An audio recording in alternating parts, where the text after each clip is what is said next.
Hello everyone, welcome to my channel education with Sapna. इस video में आज हम देखेंगे हिंदी क्लास 10 का चैप्टर नंबर फर्स्ट है, पार्ट 1, जिसका नाम है सूरदास के पद। देखिए, सबसे पहले मैं आपको एक बात बता दूं, आपका जो कोर्स है वो इस बार चेंज हो चुका है।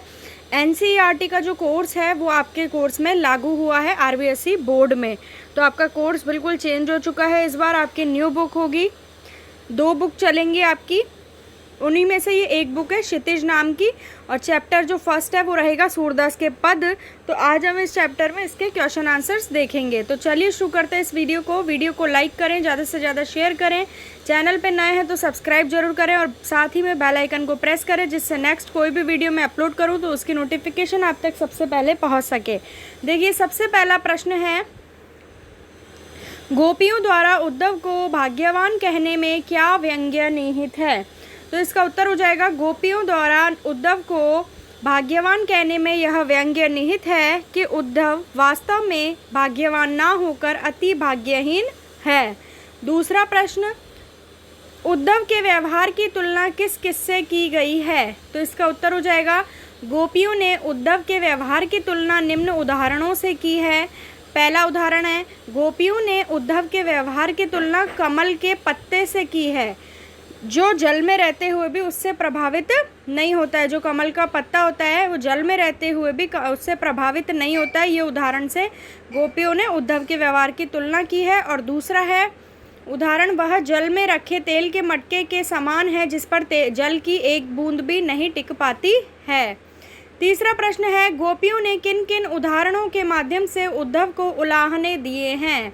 तो इसका उत्तर हो जाएगा, गोपियों ने अनेक उदाहरणों के माध्यम से उद्धव को उलाहने दिए हैं। पहला उदाहरण है, गोपियां उद्धव के व्यवहार को कमल के पत्ते के समान बताती हैं, जो पानी में रहकर भी उससे अछूता रहता है। और दूसरा उदाहरण है, गोपियां उन्हें बड़भागी कहती हैं, जो कृष्ण के संग रहकर भी प्रेम के बंधनों से मुक्त हैं।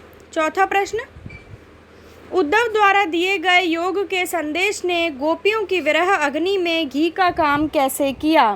तो इसका उत्तर हो जाएगा, गोपियाँ श्री कृष्ण के आगमन की आशा में बेचैन थीं, एक एक दिन गिन रही थी और अपने तन मन की व्यथा को चुपचाप सहती हुई कृष्ण के प्रेम रस में डूबी हुई थी।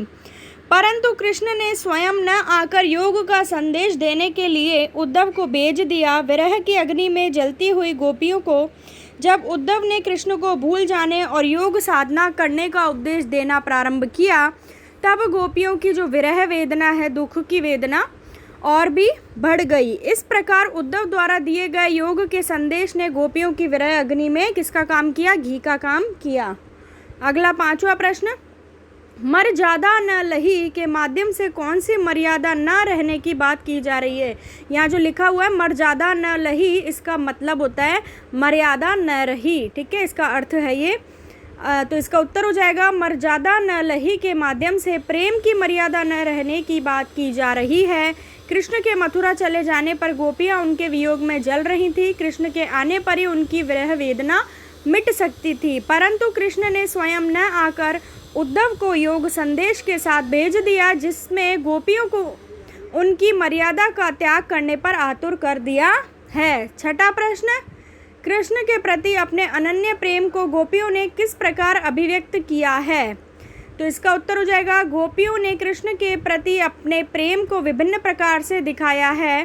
पहला, गोपियों ने अपनी तुलना उन चींटियों के साथ की है, जो गुड़ यहाँ कहा जा रहा है श्री कृष्ण की भक्ति को, श्री कृष्ण की भक्ति पर आसक्त होकर उससे चिपक जाती है और फिर स्वयं को छुड़ा न पाने के कारण वही प्राण त्याग देती हैं। उन्होंने खुद को हारिल पक्षी व श्री कृष्ण को लकड़ी की भांति बताया है। वह जागते सोते दिन रात कृष्ण कृष्ण ही रट लगाती रहती हैं। 7वां प्रश्न, गोपियों ने उद्धव से योग की शिक्षा कैसे लोगों को देने की बात कही है?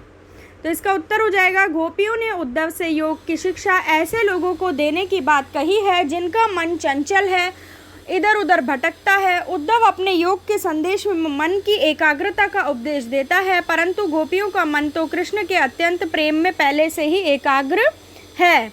इस प्रकार योग साधना का उपदेश उनके लिए निरर्थक है। योग की आवश्यकता तो उन्हें है जिनका मन स्थिर नहीं हो पाता, इसलिए गोपियाँ चंचल मन वाले लोगों को योग का उपदेश देने की बात कहती हैं। 8वां प्रश्न, प्रस्तुत पदों के आधार पर गोपियों का योग साधना के प्रति दृष्टिकोण स्पष्ट करें। तो इसका उत्तर हो जाएगा, गोपियों ने योग साधना को निरर्थक बताया है। उनके अनुसार यह उन लोगों के लिए है जिनका मन स्थिर है, परंतु गोपियों का हृदय तो श्री कृष्ण के लिए स्थिर है।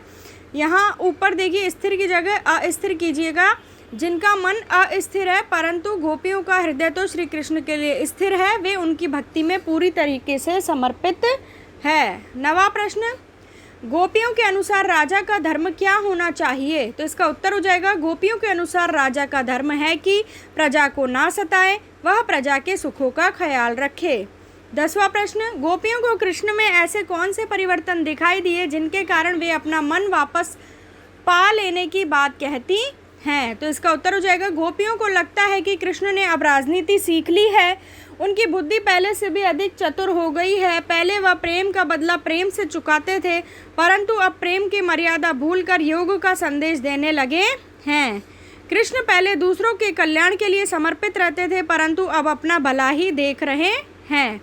11वां प्रश्न, गोपियों ने अपने वाक चातुर्य के आधार पर ज्ञानी उद्धव को परास्त कर दिया, उनके वाक चातुर्य की विशेषताएं लिखिए। तो इसका उत्तर हो जाएगा, गोपियों के वाक चातुर्य की विशेषताएं इस प्रकार हैं। पहला है साहसी, तो इसमें आ जाएगा, गोपियां पूरी तरीके से निडर हैं, वह उद्धव को कोसने से परहेज नहीं करती, वे उनके योग साधना के संदेश को ककड़ी और बीमारी बताती हैं। दूसरा है व्यंग्यात्मकता, गोपियां बड़े ही प्रभावशाली ढंग से व्यंग्य करती हैं, उद्धव को बड़भागी कहती हैं। 12वां प्रश्न, संकलित पदों को ध्यान में रखते हुए सूर के भ्रमर गीत की मुख्य विशेषताएं बताइए। तो इसका उत्तर हो जाएगा, भ्रमर गीत ब्रज भाषा में लिखे गए हैं। यह सामान्य जनों की बोलचाल की भाषा हुआ करती थी। आज भी वृंदावन और मथुरा के लोग इससे मिलती जुलती भाषा बोलते हैं। सामान्य लोगों की बोलचाल की भाषा में होने के कारण सूरदास की रचनाएं काफ़ी लोकप्रिय हुई थी। भ्रमर गीत को छंदों में लिखा गया है ताकि लोग जो हैं उन्हें आसानी से याद कर सकें। 13वां प्रश्न, गोपियों ने उद्धव के सामने तरह तरह के तर्क दिए हैं, आप अपनी कल्पना से और तर्क दीजिए। तो इसका उत्तर हो जाएगा, गोपियों ने उद्धव के सामने तरह तरह के तर्क दिए हैं, हम ये तर्क दे सकते हैं। पहला तर्क है, प्रेम कर विरह की वेदना के साथ योग साधना की शिक्षा देना कहाँ का न्याय है।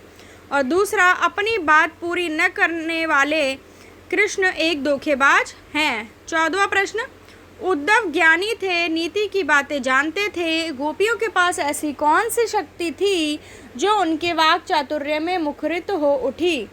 तो इसका उत्तर हो जाएगा, गोपियों के पास उनके मन में श्री कृष्ण के लिए प्रेम तथा भक्ति की अद्भुत शक्ति थी, जिसके कारण उद्धव जैसे ज्ञानी को भी उन्होंने अपने तर्कों से हरा दिया। 15वां और लास्ट क्वेश्चन है ये, गोपियों ने यह क्यों कहा कि हरि अब राजनीति पर आए हैं। क्या आपको गोपियों के इस कथन का विस्तार समकालीन राजनीति में नजर आता है, स्पष्ट कीजिए। इसका उत्तर है, गोपियों ने ऐसा इसलिए कहा क्योंकि श्री कृष्ण ने सीधे उनसे प्रेम को बुलाने की बात ना कर उन्हें योग द्वारा योग संदेश का माध्यम अपनाने को कह रहे हैं। और आजकल के नेता भी पहले तो बड़े बड़े वादे करते हैं और बाद में भूल जाते हैं, इसलिए यह कथन समकालीन राजनीति में नज़र आता है। तो ये थे हमारा जो चैप्टर था सूरदास के पद, उसके क्वेश्चन आंसर, जितने भी क्वेश्चन थे सभी के आंसर मैंने बता दिए हैं। वीडियो को लाइक कीजिएगा, ज़्यादा से ज़्यादा फ्रेंड्स के साथ शेयर कीजिए, चैनल को सब्सक्राइब जरूर करके रखिएगा और बेल आइकन को प्रेस कीजिएगा, जिससे आने वाली नेक्स्ट वीडियो की नोटिफिकेशन आप तक तुरंत पहुंच सके। कोई भी प्रॉब्लम हो तो कमेंट करके आप मुझसे कमेंट में पूछ सकते हैं। और जो आपका कोर्स है वो मैं फिर आपको बता दूं, चेंज हो चुका है। 10th क्लास RBSE का जो NCERT का कोर्स है वो आपका कोर्स में इस बार लागू हुआ है। तो मिलती हूँ नेक्स्ट वीडियो में। Thank you.